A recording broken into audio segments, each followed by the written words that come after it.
Falando de vida e não de morte, tratando da paz e não pra guerra, olhando pro céu, onde está Deus que tudo pode fazer. Queridos irmãos, ainda não é o fim. Este é o tema da nossa lição de número 6 da revista Palavra e Vida, e aqui sendo estudada com os irmãos aqui da Primeira Igreja Batista em Fragoso. O autor desta lição deste domingo é o pastor Washington Roberto Nascimento. O que a gente para aqui para observar nesta lição é que o pastor destaca, nesse capítulo 13 de Marcos, a iminente queda do templo lá em Israel, a destruição do templo, a volta de Jesus e o fim do mundo. E ele faz a comparação aí entre Mateus 24, 25 e Lucas 21, que aborda o mesmo tema. Ele vem aqui fazendo um destaque do comentário que os discípulos estão fazendo a respeito daquela construção admirável do templo e tal. E o Senhor intervém nesse papo aí, nessa conversa, e fala a respeito da possível destruição de tudo isso.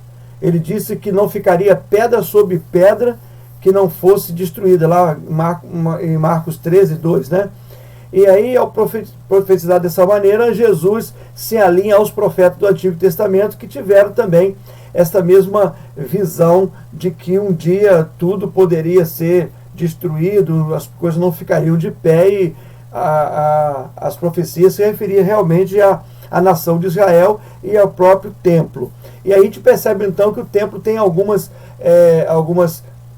particularidades. Primeiro, Salomão constrói o templo quando é lá pelo século 10 a.C. Quando é lá para o século 6, há uma destruição desse templo e tal, na época do Império Babilônico. Quando é no finalzinho do século 6 até o século I a.C., tem lá uma reconstrução, uma repaginação do templo, já no tempo de Herodes o Grande. Mas o que a gente vai se prender hoje não é tanto na questão do templo, é na questão do que Jesus falou a respeito de como ficaria a situação lá do templo em relação aos finais dos tempos, em relação à própria crucificação de Jesus, o fim do mundo, as coisas que o Senhor vai abordando no texto aí proposto. Agora, nenhum lugar de culto, prestem bem atenção nisso, nenhum lugar de culto, nenhum ritual religioso, nenhum calendário eclesiástico poderá substituir o nosso relacionamento pessoal com Deus, marcado por um coração quebrantado e contrito, o culto em espírito e em verdade. Deus é a única fonte de nossa segurança e paz. Então é muito bom a gente pensar desse jeito e pensar que o templo não é mais importante do que a nossa dedicação de prestação de culto ao Senhor. A gente não pode valorizar mais o templo do que o ato de culto. Eu não dependo do templo para estar praticando o ato de culto. Agora, em praticando o ato de culto, eu posso fazê-lo no interior do templo. Mas se eu não tiver o templo, posso continuar fazendo um ato de culto independente do templo. Isso não é desvalorizar o templo, né? Mas Jesus, então, tenta mostrar para aquele discípulo ali, né, que não era que a beleza do templo que era importante. Importante era a beleza do que ele estava ali propondo a fazer e o que ele ia anunciar em relação à volta dele e o implantar da sua igreja. O autor destaca aqui na introdução o seguinte: o templo, o culto que ali acontecia, a nação, tudo isso havia se transformado em um ídolo, uma veneração, uma idolatria. Precisamos tomar cuidado para que o mesmo não aconteça conosco. Os meios não podem se transformar no fim. O fim é Deus e o alvo é Ele. Então, às vezes, temos hábitos, né, de ter um orgulho do nosso templo. Cada membro de cada igreja tem lá a sua admiração pelo templo. Mas a gente deveria olhar o templo apenas como algo que foi colocado para nos servir. Nós não servimos o templo que nos serve, né? Porque nós servimos a Deus e não ao templo. Então Jesus ele aborda isso com os discípulos, e o autor aqui ressalta muito bem isso. Então ele vai falar outra coisa aqui que eu resolvi destacar para você, é o seguinte: os discípulos ficaram tão impressionados com a palavra profética de Jesus que lhe fizeram várias perguntas. Por exemplo, quando comparado com nesse versículo aqui, no capítulo 13, entre o versículo 3 e 4, e com Mateus 24, 13, descobrimos que pelo menos 3 perguntas foram feitas. Quando será a destruição do templo? Quando será a vinda com poder e glória? E quando será o fim? Essas perguntas é que surgem baseado nesse contexto aí desses 3 textos que ele coloca, o de Marcos, de Mateus e de Lucas. Então vamos ao texto para a gente poder ficar mais inteirado a respeito desse assunto, né? Quando Jesus saía do templo, um dos seus discípulos disse: Mestre, olhe que construção magnífica, que pedras impressionantes. Jesus respondeu: está vendo essas grandes construções? Serão completamente destruídas. Não restará pedra sobre pedra. Mais tarde, Jesus sentou-se ao Monte das Oliveiras, ao lado do vale, de frente para o templo.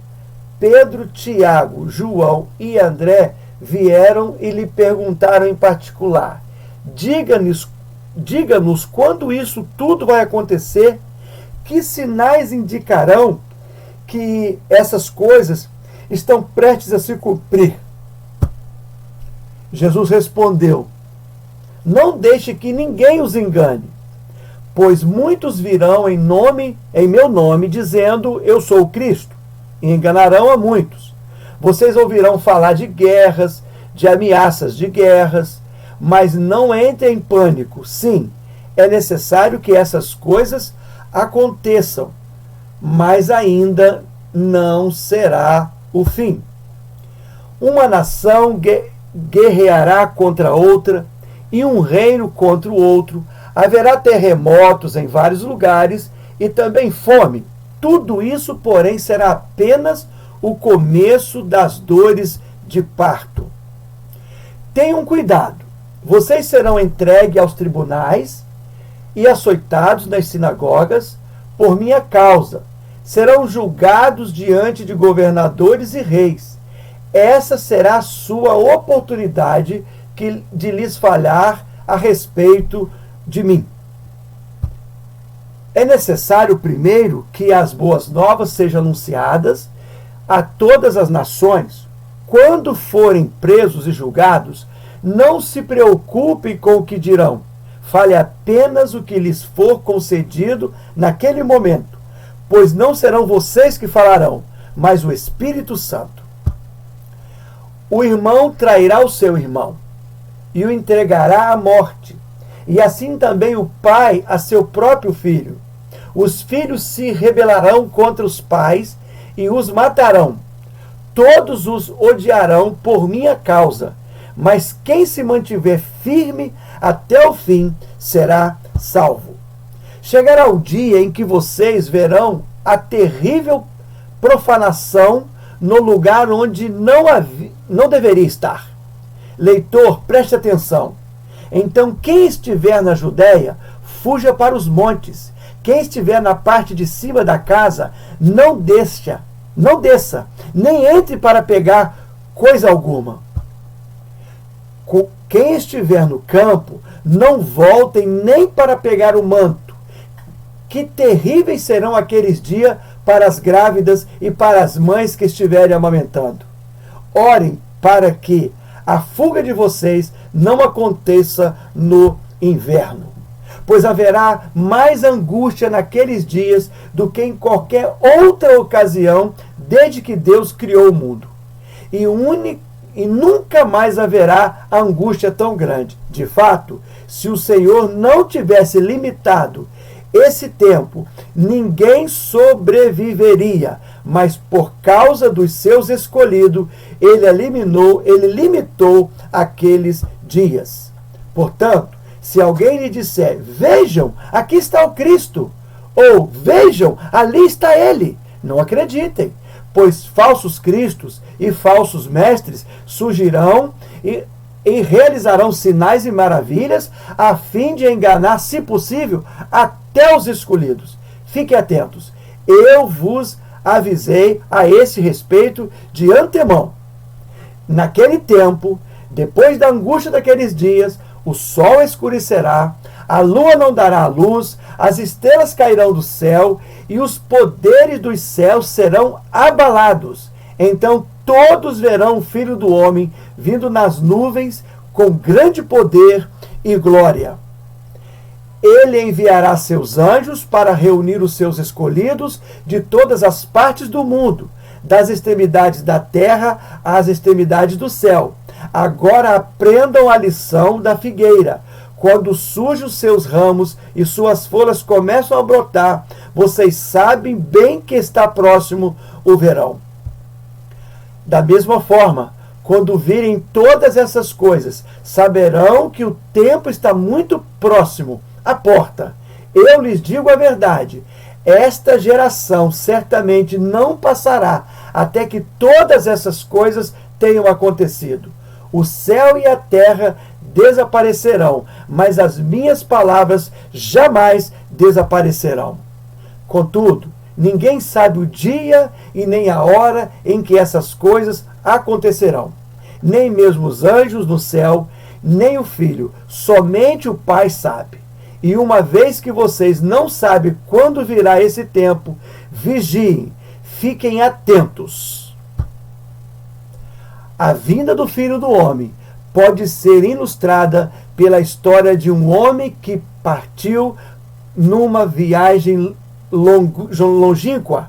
Quando saiu de casa, deu instruções a cada um dos seus servos sobre o que fazer e disse ao porteiro que vigiasse à espera da sua volta. Vocês também devem vigiar, pois não sabem quando o dono da casa voltará. À tarde, à meia-noite, de madrugada ou ao amanhecer. Que ele não os encontre dormindo quando chegar sem aviso. Eu lhes digo o que digo a todos. Vigiem.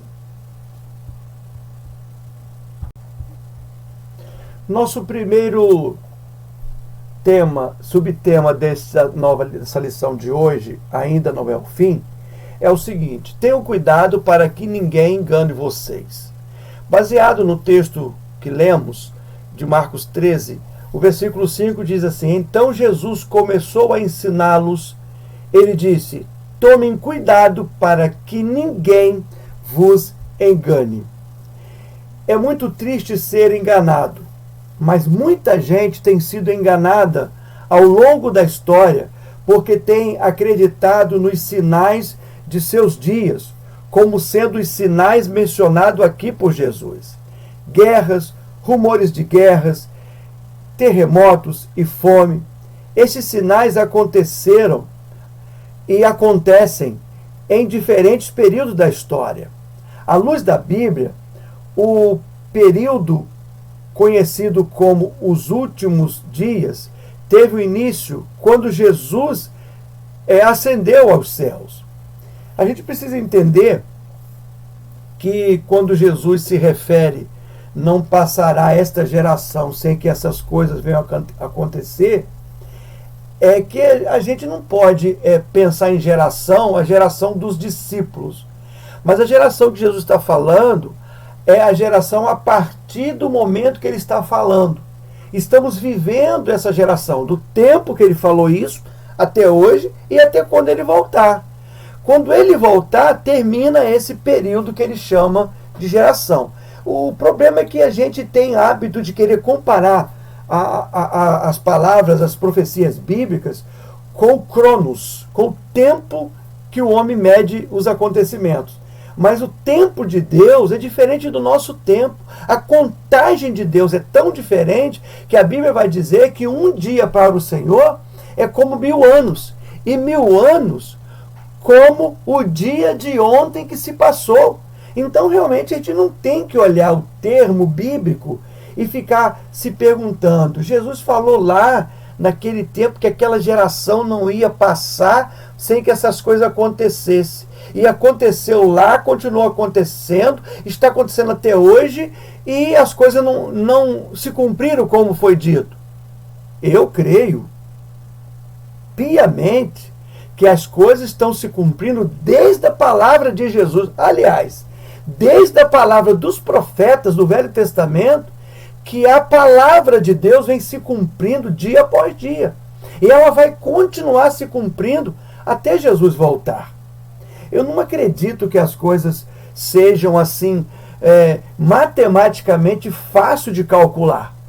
Realmente depende daquele lado que Deus é soberano, sabe o que está dizendo, e ele entende que nós somos pequenos para entender o que Deus está realmente querendo nos passar. Precisamos tomar cuidado para não sermos enganados. É por isso que precisamos conhecer bem a palavra de Deus. Não se precipite em dizer que Jesus vai voltar amanhã, só porque hoje houve um tremor de terra ou um rumor de guerra. Então, a gente não deve ficar assim, julgando como algumas religiões, até mesmo ditas evangélicas, chegaram a propor uma data para a volta de Cristo. Se o texto que o próprio Jesus falando, o evangelista anota que nem o Filho, nem os anjos, nem o Filho sabe quando o próprio Jesus irá voltar, quando vai ser estabelecido o dia de juízo.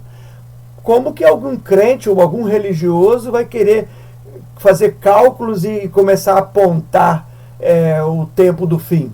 Isso aí se torna até heresia, pensar em data para a volta do Senhor.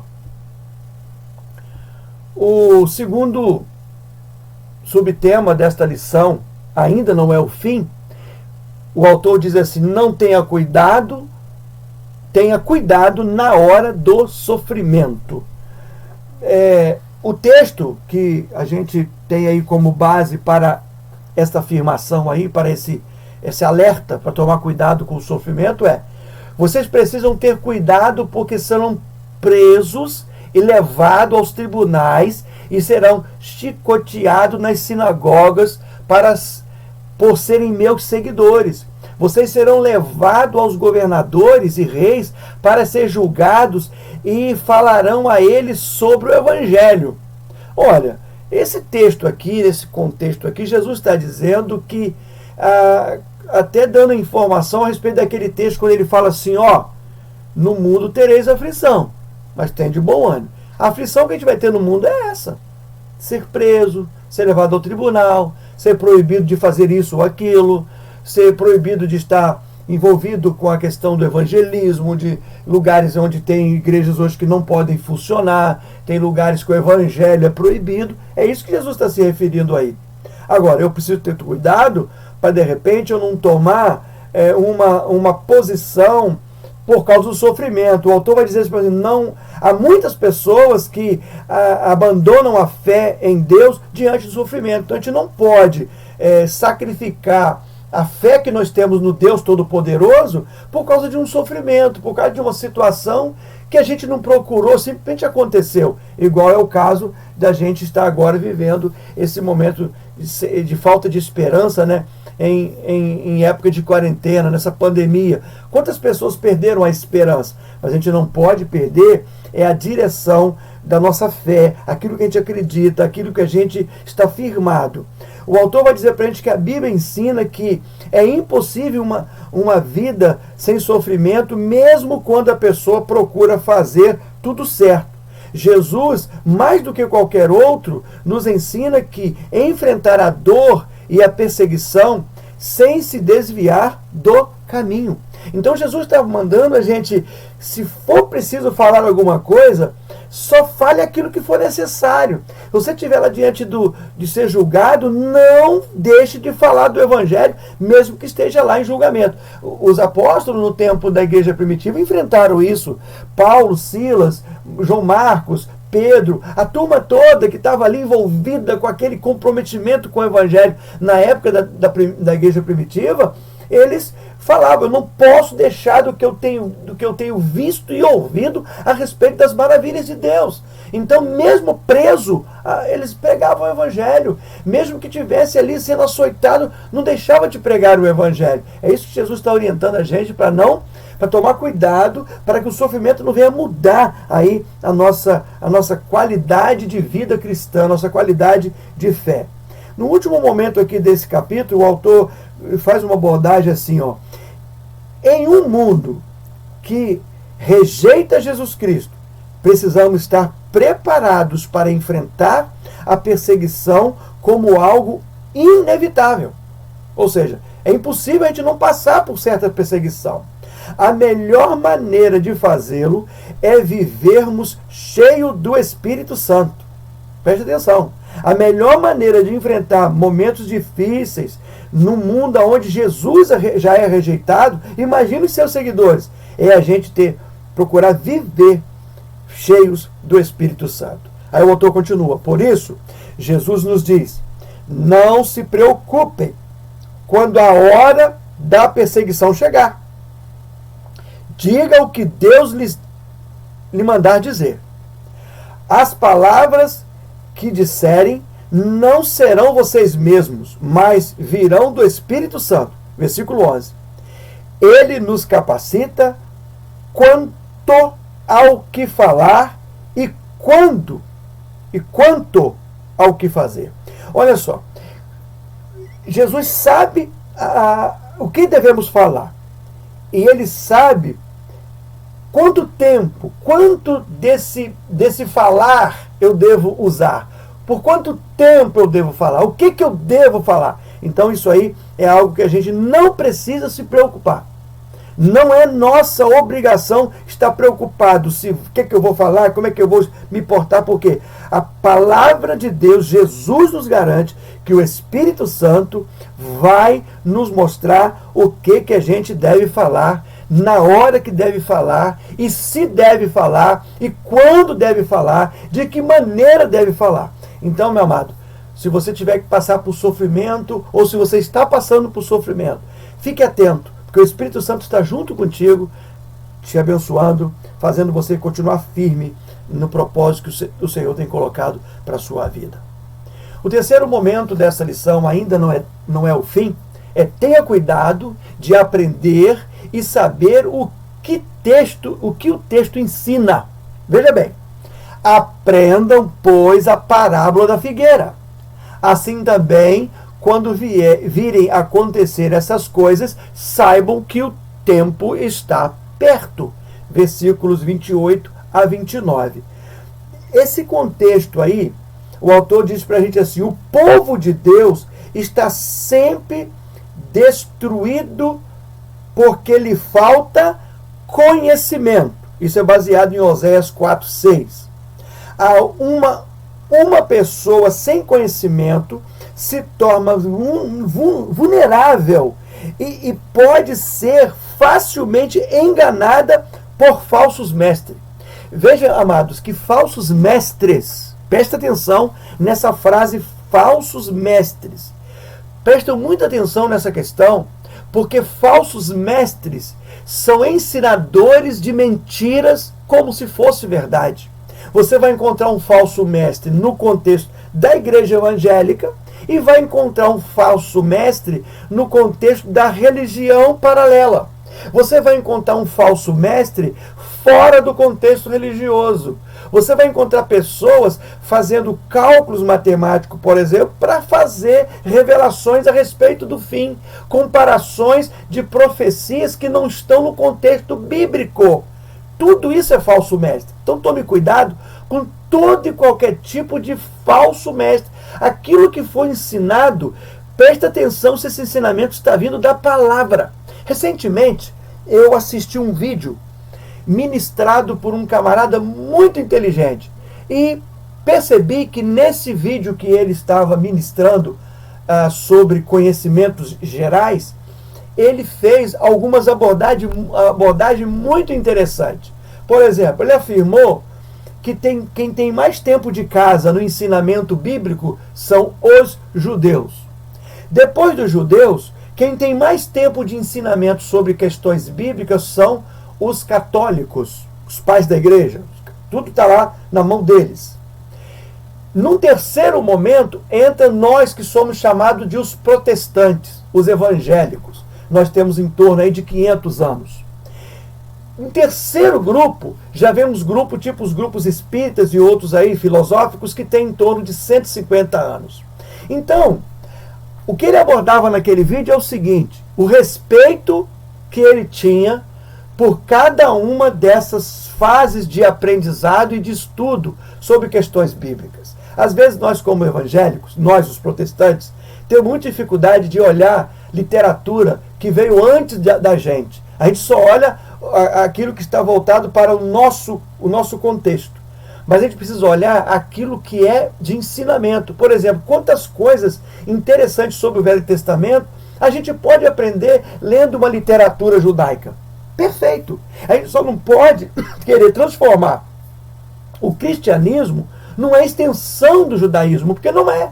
O judaísmo teve o seu tempo, e ele continua existindo até hoje, e o cristianismo tem o seu tempo a partir de Jesus.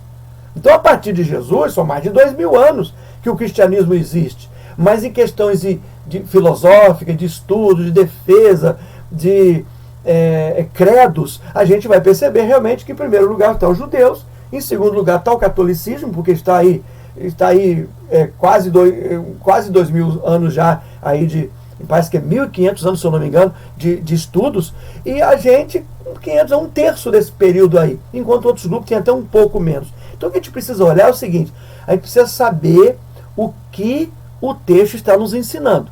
E eu estou referindo aqui a texto da palavra. Então, quando alguém vier dar uma interpretação sobre um texto bíblico, a gente precisa ficar muito atento para a gente não se deixar levar pelo que os falsos mestres estão pregando ou ensinando nesses dias. O autor vai colocar para a gente aqui que há pessoas que se apresentam em nome de Jesus ou em seu lugar em diferentes tempos da nossa história. Eles podem confundir os crentes e que não aprenderam bem a palavra de Deus. Satanás e seus servos operam sinais e prodígios com propósitos malignos, realizam plágios, imitações fraudulentas do poder de Jesus e torce o sentido das suas palavras como propósitos escusos. Isso aqui tudo baseado na questão do Marcos 13, 22, 2 Coríntios 11, e de 14 a 15. Então a gente fica aí ligado, porque os dias não são bons, as coisas não são do jeito que não são fáceis para a gente poder enfrentar, e eu tenho certeza que o Senhor tem reservado para a gente algo muito melhor do que essas pessoas tentam passar para a gente e acaba nos prejudicando. Tome muito cuidado quando alguém vier lhe ensinar a palavra, desconfie, vai fazer experimento, vai olhar na palavra. Isso é uma coisa que eu aprendi desde menino. Ouvir uma palavra, guardar no meu coração, ir para casa, analisar o texto bíblico, fazer a comparação, orar ao Senhor, conversar com pessoas idôneas para chegar à conclusão se aquela afirmação é bíblica, é verdadeira, veio de Deus ou não. Que você possa fazer o mesmo quando você estiver diante de alguém que esteja procurando te ensinar a palavra. O quarto momento desta lição, ainda não é o fim, diz assim: tenha cuidado de orar e vigiar. O texto é: vigiem e ore, porque vocês não sabem quando chegará o tempo. Olha só, vigie. Essa foi a parte final do texto, que foi o texto base dessa lição. Vigie e ore, porque vocês não sabem quando chegará o tempo do fim. Olha, realmente, a gente precisa vigiar e orar o tempo todo. Não sei se vocês lembram a passagem onde Jesus fala que a carne, o espírito está pronto, mas a carne é fraca. É quando Jesus está indo para aquele momento daquele sofrimento ali no Getsêmani, e ele vai uma distânciazinha para orar e fala aos discípulos: fica por aqui que eu vou um pouco mais à frente orar, mas esteja orando comigo, tá? Então ele vai, ele começa a orar e tal, daqui a pouco ele volta e encontra os discípulos dormindo, no momento que ele mais precisava de alguém orando junto com ele, intercedendo ao Pai por ele, para ele não sair do propósito que ele tinha diante de Deus. Os discípulos não vigiam e não oram. Ele aconselha lá: olha, vocês precisam orar, vigiar e orar para que não entre em tentação, porque na realidade o espírito está pronto, mas a carne é fraca. E ele falando aquilo, sendo Deus, ele é Deus e homem ao mesmo tempo ali, e ele está sentindo que ele precisa de um contato de oração com o Pai, e os discípulos mesmo entram na questão de dormir. Nesse contexto aqui do capítulo 13, o Senhor está falando para vigiar e orar, atento à questão da volta dele, atento a quando começar a acontecer essas coisas que é anunciada no texto, para ficar atento. Então nós temos que estar atentos todos os dias. Eu ouvi um pastor que pregava sempre na rádio dizendo o seguinte: viva o dia de hoje como se o Senhor voltasse hoje ainda. Essa deve ser a nossa postura.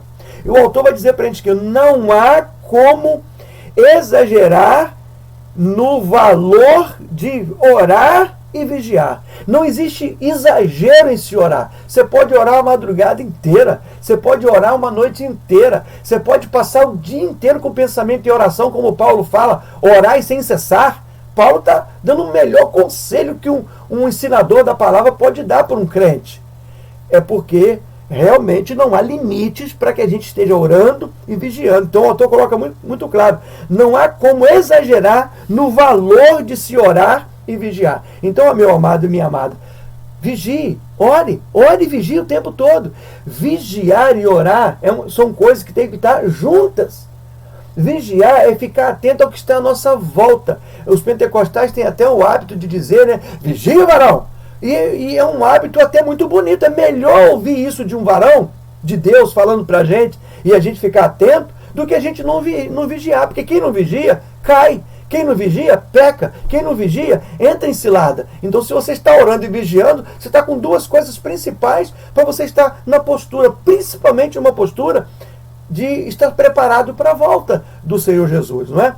Então, eu queria destacar para você aqui, nesse momento aqui do final, desse último momento da lição, o seguinte: o autor coloca assim: Deus pode suprir nossas necessidades materiais, mas as maiores necessidades que temos são as espirituais. Por mais que a gente tenha necessidades materiais, a nossa maior necessidade hoje é espiritual, e essa a gente só vai conseguir realmente vencer as dificuldades espirituais orando e vigiando. Amor em um mundo cheio de ódio, olha só. Esperança em um mundo sem esperança. Alegria, paciência, sabedoria. Quer dizer, um mundo sem esperança e a gente lutar por esperança, por alegria, por paciência, isso aí só questão de lutar mesmo espiritualmente. Gálatas 5, 22, 23, a gente tem pregado aí ao longo desses dias sobre esse tema, sobre o fruto do Espírito, vai mostrar claramente para a gente que a gente precisa ter alguns cuidados em produzir os aspectos do fruto do Espírito Santo. E Tiago 1, 28 também vai falar para a gente ter cuidado em algumas coisas. Portanto, é muito importante que a gente esteja orando e vigiando.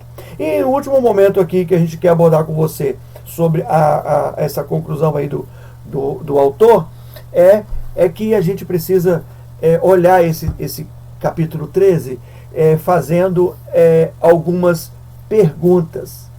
Quando será a destruição do templo? Quando será a volta de Jesus? Quando será o fim do mundo? Essas perguntas passaram pela cabeça dos apóstolos, quando lá conversando com Jesus, lá na admiração daquela construção suntuosa daquele templo e tal, Jesus acaba despertando neles essas 3 perguntas aí. O autor vai dizer para a gente assim: sabemos que a destruição do templo de Jerusalém aconteceu no ano 70, através de Tiro. Tiro é o nome de um rei, né? Contudo, a volta de Jesus é o fim do mundo. Aguardamos com oração e fé. Ou seja, o autor quer dizer para a gente o seguinte: nós precisamos estar aguardando a volta do Senhor, aguardando esse momento do fim, ele acontecendo ainda nesse tempo que nós estamos vivos, ou após a nossa morte. Uma coisa eu sei: enquanto nós aguardamos, enquanto estamos vivos, nós estamos aguardando. E ele orienta que a gente aguarde isso com oração e fé. Oração, porque é a oração que vai nos dar direção naquele bate-papo com Deus. A gente fala, ele responde a gente lê a palavra, ele fala com a gente em sonho, ele fala com a gente na visão, ele fala com a gente através da pregação, através do estudo, e a gente fala com ele na oração, a esse convívio com o Senhor. Mas temos que despertar a fé para entender que o templo que Jesus se referia que seria destruído, certamente é o próprio mundo em geral. Outro templo que certamente seria destruído era o seu corpo, porque não era importante o seu corpo. O importante era o objetivo que ele tinha aqui com o seu corpo, que era dar o sacrifício para que eu e você pudesse ser salvos. Agora, quando será a volta de Jesus? Nem o Filho sabia, e nem sabe. Só Deus que sabe. E quando então será o fim do mundo? Quando Jesus voltar. Isso eu tenho certeza. O fim do mundo vai ser quando Jesus voltar. Agora, quando é, que data que é, isso aí não compete a nós, não é verdade? Aí o autor faz uma outra referência aqui interessante, que diz assim: ó, lembremos da história da mulher grávida que Jesus contou. Ela fica triste porque chegou a sua hora de sofrer. Mas depois que a criança nasce, ela fica tão alegre que nem lembra mais do seu sofrimento. Assim acontecerá também conosco. Quando Jesus voltar, ficaremos cheios de alegria e ninguém poderá tirar essa alegria de nós. João 16, versículos 20 e 22, vai abordar essa temática aí para a gente entender isso. Olha, hoje nós estamos vivendo tantas dificuldades. O próprio Jesus falou que nós teríamos aflições nesse mundo. Mas ele falou uma frase muito boa nesse texto: tende bom ânimo. O que a gente precisa estar animado, porque a volta de Cristo vai ser algo maravilhoso para a gente. No mundo a gente pode até passar por aflição, mas a gente vai morar no lar eterno, cheio de glória, cheio de vitória, e não vamos mais nos preocupar com os intempéries desta vida. As perseguições sofridas pela igreja primitiva à luz do Novo Testamento servem de alerta para nós, diz o autor, pois o mesmo que Jesus ensinou para ela se aplica ainda hoje. A mesma coisa que Jesus orientou para que a igreja começasse, para que a igreja fizesse, para que os apóstolos fizessem, isso é uma orientação para nós hoje ainda. A mesma coisa que a igreja primitiva passou, sofreu e viveu, nós precisamos viver. Nós precisamos passar por essas situações também. Mas precisamos ter certeza que o Senhor há de acrescentar aqueles que vão sendo salvos. Isso continua acontecendo. O Senhor continua acrescentando na igreja aqueles que vão se salvando. O que a gente precisa fazer é pregar o Evangelho. Quem salva é o Senhor. A gente só prega o Evangelho. A gente só faz cumprir o ID de Jesus, como a igreja primitiva cumpriu. Habitaremos com Ele em um novo céu e uma nova terra, como diz em Apocalipse 21:1. Vamos, pois, continuar servindo com fé e amor. Estejamos prontos. Ele é a nossa alegria e esperança. Vigie e ore. O autor destaca isso aqui porque Jesus termina o texto falando para eles vigiar e orar. Continuar atento. O autor da lição também destaca essa questão. Vamos continuar vigiando e orando. Nós vamos entrar agora para responder algumas questões aqui,